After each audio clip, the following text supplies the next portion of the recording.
Let's do a take and see how we show up. Okay.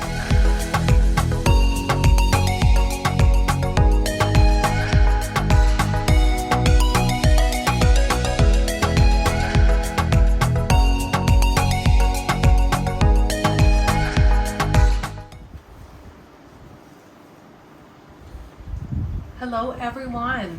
Hello everyone. We wanted to do a video today for all of our viewers as we've had so many requests on bringing a dog to Thailand. There seems to be quite a number of people that are coming here and bringing pets, specifically dogs, from the comments that we've been getting on our channel. So we wanted to do a video on bringing a dog to Thailand and tell you about our experience and how we did it and give you the guidelines as far as we know from 2023 when we brought Fiona to Thailand. So I'm going to go over things with you here and I'm going to be looking at my notes. I hope you don't mind, but I want to do this as thoroughly as possible so as not to lead anyone astray and give you all the advice that we can. All right, so here we go.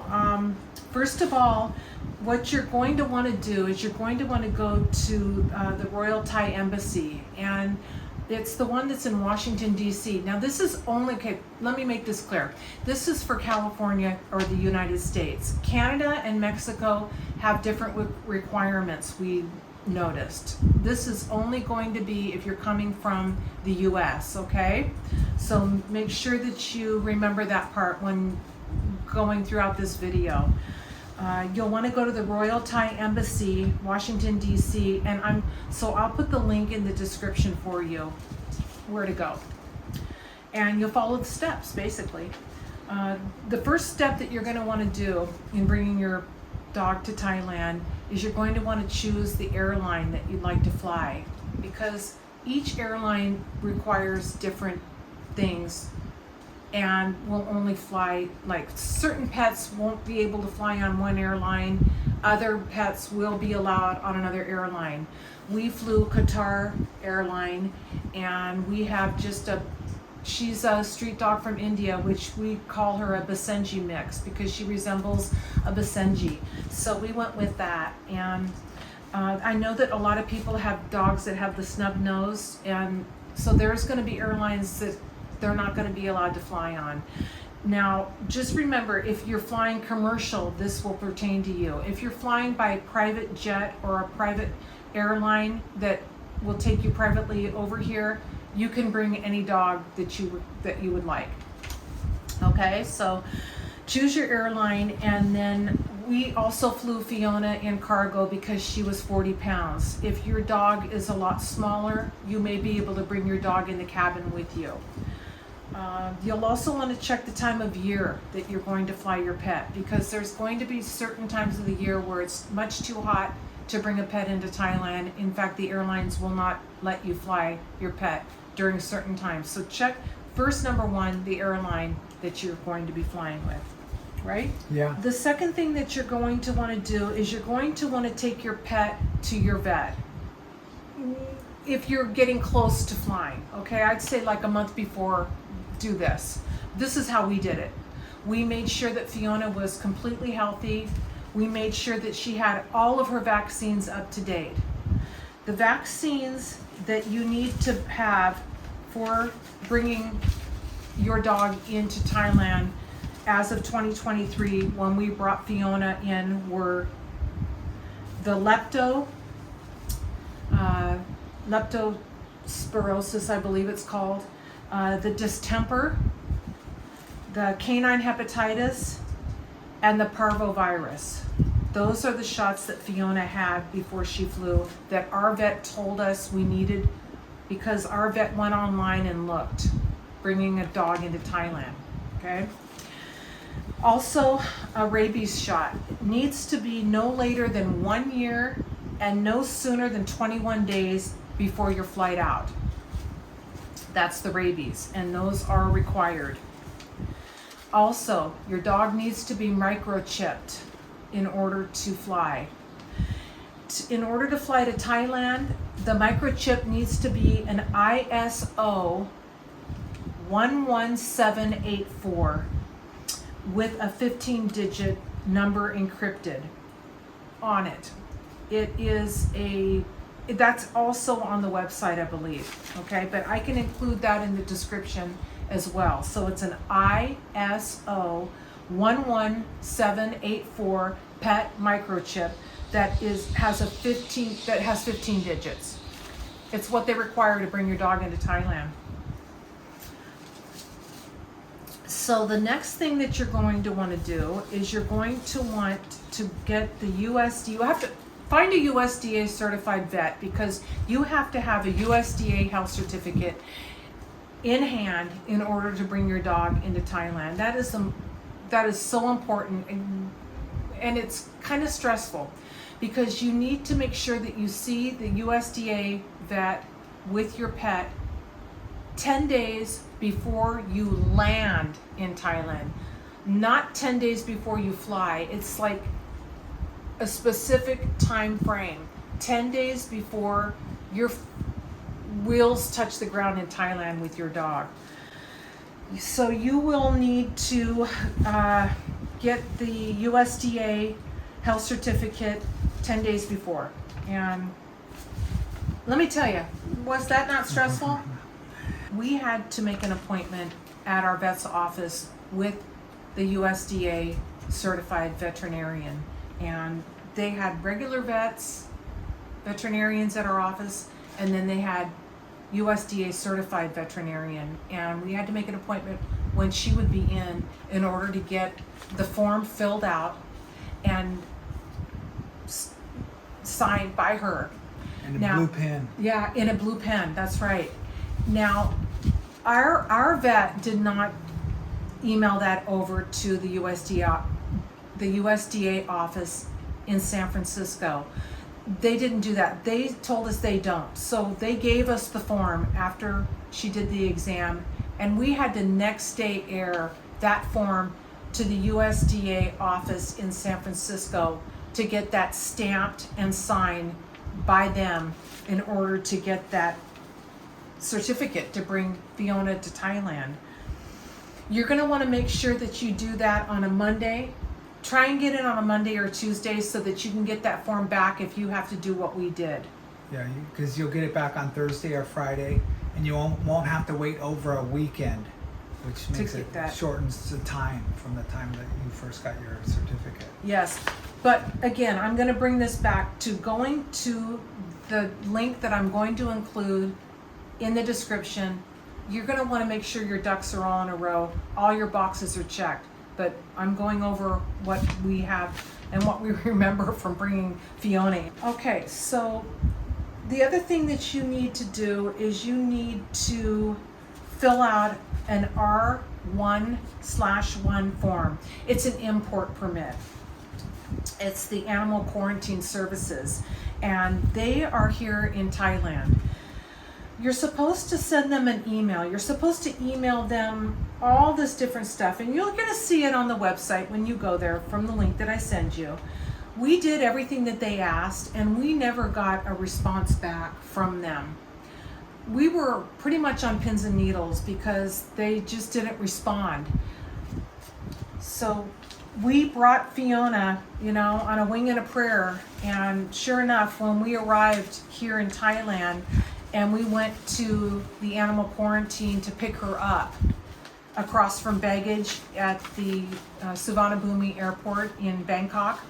We filled the form out again there with them, and it was like it was just a whole new day, and everything was all hunky-dory, and there was no problem. We filled that form out there, and we paid them the 510 baht fee that they required, which is for an import transit license fee, okay, when we picked her up. I also want to include, you might want to be prepared to also pay another fee. It will probably be about 1,000 baht, because when we brought Fiona and Bindi 7 years ago, we had to pay this fee. So it was 2,000 baht to bring them through. It's called an tax import duty fee. Now, luckily, Ray had the receipt from when we first came through 7 years ago, because they tried to collect that fee again from us, and Ray said, we already paid that fee, and we were not required to pay it again, luckily. But just be prepared to at least have at least 1,500 baht, or maybe just 2,000 baht. Maybe you can also get that from your bank ahead of time. Or they got the ATM machine right there on that level at the baggage claim. There's ATM machines. You can just pull the baht out, and that's how, because we didn't come with any Thai baht. That's true, we didn't. We just used our ATM card at the airport and pulled the money out and paid those, the fees. Yes. So the R11 form is supposed to be done 7 days prior to flying, and they want that all, they make it very clear that they need all that. They say that they need the well, I'm going to read here. They need the R1/1 form. They need a copy of the passenger's passport, your pet's photo, which needs to be a clear color photo, medium to high resolution, the vaccinated record, and it must be in English, and the microchip implantation certificate. This is what it says on the website. This is what they say that it needs to be done to apply for import permit via email to the AQS, Animal Quarantine Station, 7 days before your departure. 7 business days, it says. 7 business days, yes. We did that. We never got any response back from them. Now, we have a friend that brought her dog. She did that. She got a response from them via email. We didn't. But if you don't panic, because you'll just have all that when you arrive, and they will just have you fill out that form there and pay the 510 baht fee. And don't may stress. I include that when we arrived to Thailand 7 years back, Bindi and Fiona, we arrived when there was a veterinarian on the premises, and they did do a little check on them. But this time, bring in Fiona, they didn't take her out of the crate and do anything. There was no vet check. Yeah, there was no vet check. No, there was no vet check. Looking at the dog or looking over the dog. This is Thailand. I mean, things can change, and like I said, please just don't stress out when you're flying and you're arriving with your pet. There's also something else you might want to consider booking, and that is the limousine fast track. There's a name for it, but I believe it's called Fast Track. Now, when we arrived, they were not offering it because we were coming on the heels of the whole COVID situation. And now they're offering it again. But if you book that, they'll meet you at the exit. When you exit the plane at your gate, they will have a sign and with your name on it. And they will have the golf trolley right there waiting for you. And you can just get in, and they will expedite you through immigration, through baggage, and get you to your pet right away. So if you're really worried about your pet, which who isn't when you fly with a pet? I mean, you wouldn't be human if you weren't worried about your pet when you fly that far. Our flight was 22 hours, I believe, 22. Yeah. We flew Qatar, like I said, so we had a little bit of a layover in Dubai. It was actually pretty quick because our flight was late, and then on here. But we couldn't book the service, so I was a little high stress, but it all worked out fine. Fiona did well. With your crate, you'll be required to have a water bottle, at least we were coming from the US, that connects from the outside of the crate so your dog can have water. And also a feeding dish needs to be attached on the inside. You know, one of those clip-on ones that you can attach on the inside of a dog crate?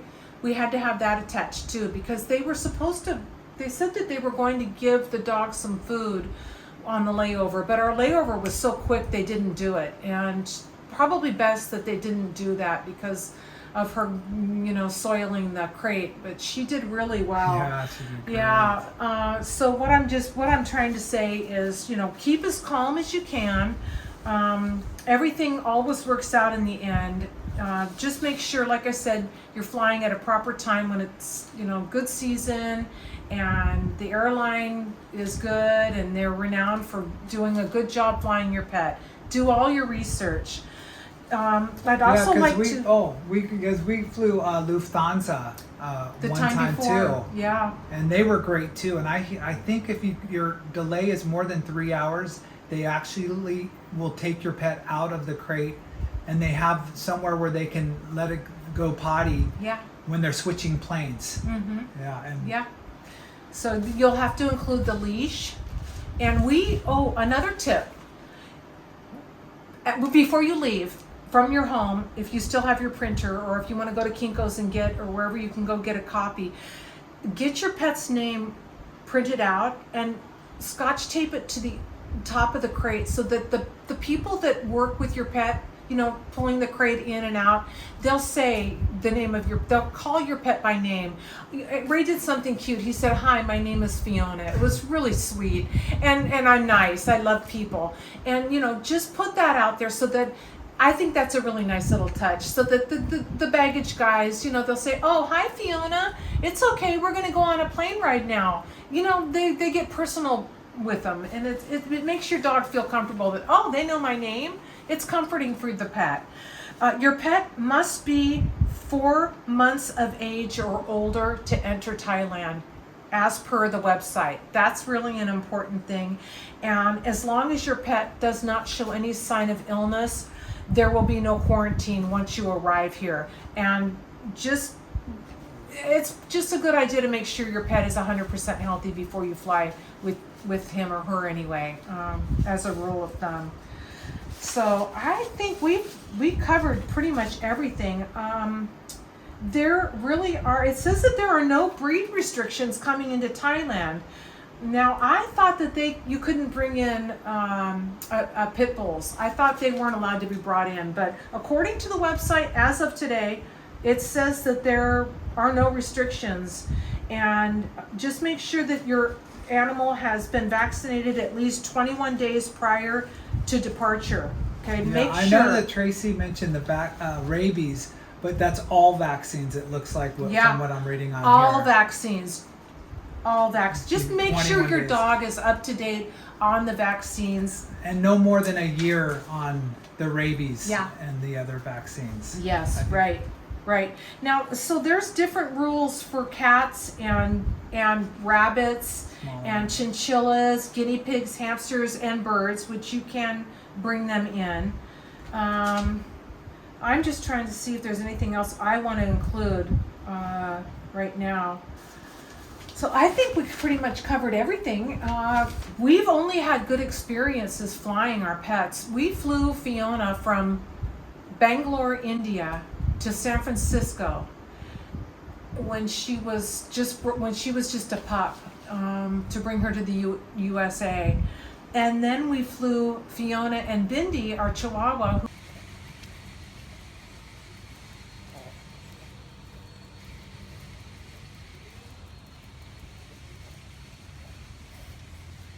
who passed away last year. She was 18. They both flew to Thailand. No problem. Good experience. We flew Lufthansa. And then again, now with Fiona, bringing her back into Thailand, we flew Qatar. Only good experiences. All 3 trips. We don't have anything negative to say about nothing. Flying our dogs into Thailand or out of India into San Francisco. So, gosh, I hope this helps you guys. If you have any questions or I wasn't clear on something, please leave a comment down below and I will try and answer that to the best of my knowledge for you. Or tell us how your experience went. Leave a comment on how your experience went bringing your dog here. If you brought a dog or a cat or a chinchilla or a guinea pig or a bird, let us know how that went for you. Fiona's really happy to be here, and I know a lot of people don't like the thought of having to fly their pet that far. But the alternative is, do you want to be here with your pet, or do you want to leave your pet behind and wish you never had done that and really miss your pet? I just couldn't bear the thought. Anything is doable if you want it bad enough. So it's worth it in the long run having your pet with you. So I hope this helped. Thank you all for watching. Thank you to all of our new subscribers. We appreciate each and every one of you. We hope you're doing well wherever you are in the world. Please take care of one another and be blessed. Love you all. Bye-bye.